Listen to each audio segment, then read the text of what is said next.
Open for business, the tourist business at least. From today, visitors who've been vaccinated against COVID-19 will be able to enter Spain no matter which part of the world they're travelling from.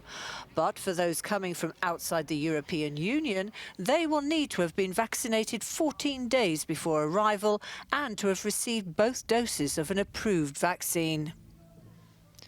Good news for some, but it doesn't help British sun lovers. The UK is keeping all EU countries, including Spain, on its amber list for travel, meaning a 10-day quarantine on return. A sudden decision to change Portugal's status from green to amber has caused a major scramble to get back to the UK before a 4 a.m. Tuesday deadline. Well, we only arrived and then we had to leave, so we haven't had a holiday. Well, I'm angry that I've missed part of our holiday, and it's cost us a lot more money to go home just to beat the quarantine, because we're both self-employed, and another 10 days at home you don't earn any money. Meanwhile, back in the UK, the government's racing to include the under-30s in its vaccination programme. Scientists say the Delta variant, first recorded in India, is about 40% more transmissible, and a 49% hike in infections over the last week is putting the government's roadmap for ending restrictions in doubt. So ultimately, it does make the calculation more difficult for the 21st of June, but it doesn't change our strategy, which is we all need to go and get vaccinated, and that way we will break this link from the number of cases through to the number of hospitalizations. Italy, too, is speeding up its vaccination campaign. For the first time, youngsters aged between 12 and 16 have the chance for a jab after the European Medicines Agency authorised the Pfizer vaccine for teens.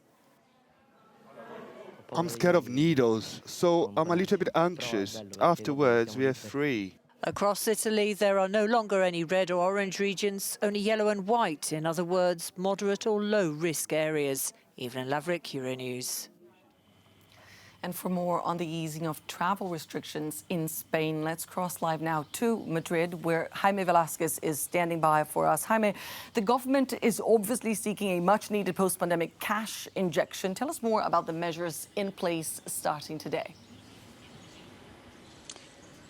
Morning, Annalise. Well, this is definitely great news for the tourism and hospitality sector, which employs 13% of Spain's workforce and represents 12% of the GDP. The government is now expecting and hoping to recover up to 70% of its normal amount of tourists by the end of the year. But there's still a lot of restrictions also in Spain. The question would be how appealing this Spain will be as a destination. There's a lot of restrictions in bars and restaurants, and also in Spain's famous nightlife as well. And for example, masks are still mandatory even on the beach at the moment.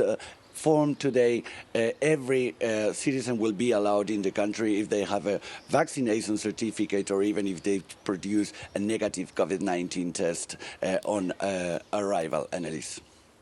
Now, Jaime, how are authorities planning to keep new variants of the coronavirus under control?